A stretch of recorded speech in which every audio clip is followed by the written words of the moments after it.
তবে হাজরাতুস সাদিয়া কই চিনলাম না, আমি তায়েফ থেকে এসেছি। কই কি চাই তোমার?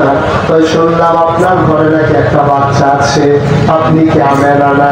আমেনা ডাক দেয়া কয় হালিমা গো, ও হালিমা, সকাল থেকে কত মহিলারা আসলো, কত বাচ্চা নিয়ে আমার ঘরের দরজা দিয়ে গেল, ওটার পায়ের শব্দ শুনলাম, বাচ্চার কান্না শুনলাম, কেউ তো আমার খবর দিল না। আমার কি বাচ্চা বলে তোমার বুঝি মায়া লাগছে, তুমি বুঝি বাচ্চা নিতে চাও? আহলান সাহলান মারহাবা, মোস্ট ওয়েলকাম, আমার ঘরে তোমার স্বাগত। এবার হালিমা দরজা ধাক্কা দিয়ে ভেতরে ঢুকলেন। হালিমা কয় আমি গিয়ে দেখি বিছানার উপরে মা বসে আছে আসন পেতে, কুলের ভিতরে ছোট্ট শিশু ঘুমায়, এইরকম একটা সাদা রুমাল দিয়ে বাচ্চার বুকটা এমন করে ঢাকা। আমি গিয়ে বললাম হবে না, বাচ্চা নেওয়া এমন কোনো কথা নাই, তবে পছন্দ হইলে যেন একটু দেখতে চাই। হালিমা আবেলা কয় দেখে নাও নয়ন ঘরে। হালিমা কয় দেখবো কেমনে ঠেকে রাখলে। টান দিয়ে মুখের পর্দা সরাই দিলেন।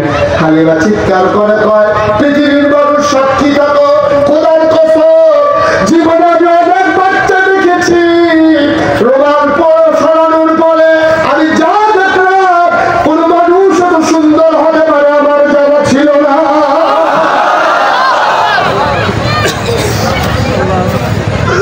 মানুষ এত সুন্দর হয় কেমনে?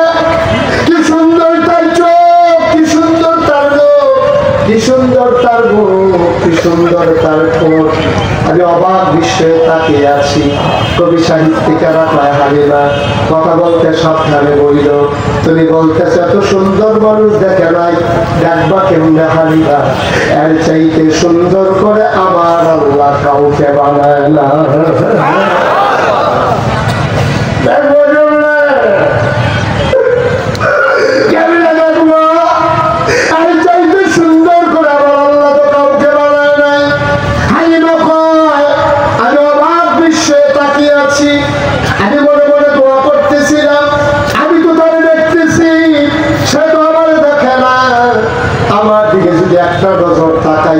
আমি কাউরি কিচ্ছু বলি নাই, খোদার কসম হঠাৎ করে দেখলাম তার চোখের পাতাটা জ্বলতেছে।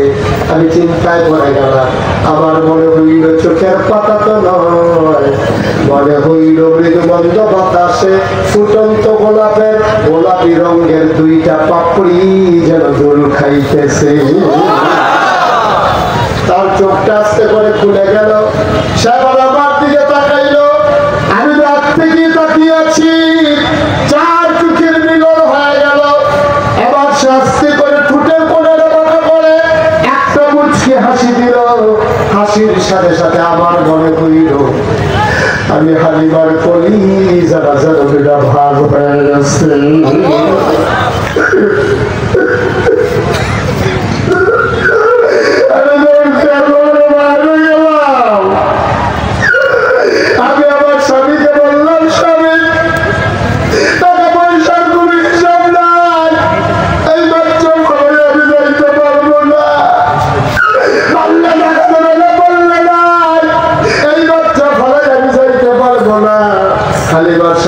পছন্দ হইলে নিয়ে নাও। আমেনা দৌড় দিয়ে ঘরে ঢুকলেন, ডাক দেওয়া কয় আমেনা গো, আমেনা পারলে টাকা দিও, না পারলে নাই, তাড়াতাড়ি বাচ্চাটা আবার খুলে দাও, এই বাচ্চা ছাড়া আমি বাঁচবো না গো আমেনা। আমি বাঁচবো না, তাড়াতাড়ি দাও। আমেনা কয় বাচ্চা দেওয়ার আগে কথা আছে, এই বাচ্চা সাধারণ বাচ্চা না, এটা কি 10 বাচ্চা, 10 মাস 10 দিন আমার পেটে ছিল। বাচ্চা পেটে আসলে মায়েরা খাইতে পারে না, বলে বলে ভাব হয়। বাচ্চা পেটে আসলে মায়েদের মাথা ঘুরায়। খোদার কসম মোহাম্মদ 10 মাস 10 দিন পেটে ছিল, আমি টেনে পাই নাই আমার পেটে যে বাচ্চা আছে।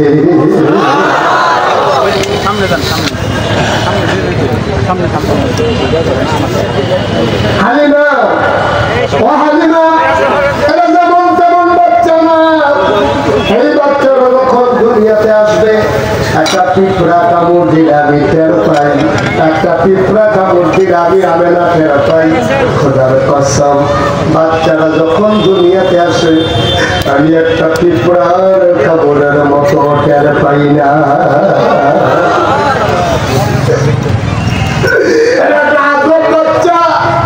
খাওয়াই দিলে খায় না, খাওয়াই দিলে কান্নাকাটি করে না, ঘুম পাড়াই দিলে নড়াচড়া করে না। এটা একটা আজব বাচ্চা হালিমা। একদিনের কথা শোনো, আমার মনে বড় কষ্ট। এই চাঁদের টুকরা বাচ্চা, তার আমি একটা কাগজের ফুলও কিনে দিতে পারি নাই, একটা খেলনা কিনা দিতে পারি নাই। আমার মনে বড় দুঃখ যে তারা পরে দেখে নাই, তারা পরে দেখে নাই।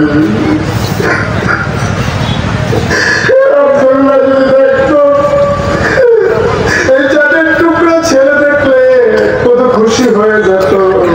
সে যখন পেটে তার আব্বা দুনিয়া থেকে বিদায় হয়েছে, সেও তার আব্বা দেখে নাই, তার আব্বাও তারে দেখে নাই। হালিমা গো, তো হালিমা মনে বড় দুঃখ, আমি তার জন্য কিচ্ছু করতে পারি নাই। আমি একা মহিলা মানুষ, আমি কিচ্ছু করতে পারলাম না। ও হালিমা, মন দিয়ে শুনে, আমি একদিন গোসলখানায় ঢুকেছি, হাম্মামে ঢুকেছি গোসল করার জন্য। ওয়াশরুমে যখন ঢুকলাম, আমি তার ঘুম পাড়াইয়া আমি হাম্মামে ঢুকেছি গোসল করার জন্য। আমার গায়ের ভিতরে পানি ফেলে নিয়েছি, সে তো ঘুমাইলে কখনো নড়ে না। আজকে আমি হঠাৎ করে কান থেকে শুনলাম ঘরের ভেতরে কিসের যেন আওয়াজ শোনা যায়।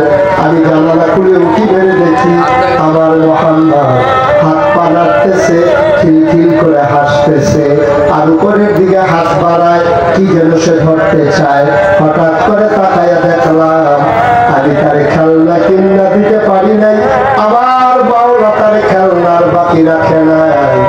আকাশের চাঁদ আর আকাশের তারা গুলা খেলনা বানাইয়া আমার মোহাম্মদের হাতের নাগালে পাঠাই দিছে।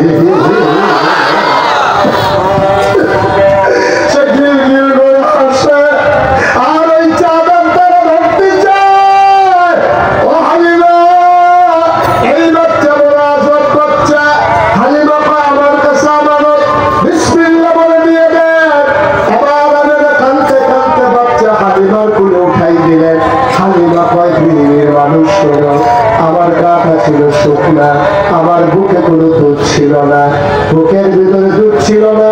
আমার ছেলে মোহাম্মদ ওই গাজীপুর চৌরাস্তা থেকে ভুইয়াপুর পর্যন্ত আসছে, তায়েফ থেকে মক্কায় আসছে, বারবার বুকের ভিতরে চুষণ মেরেছে, একটা ফোঁটা দুধ পায় নাই।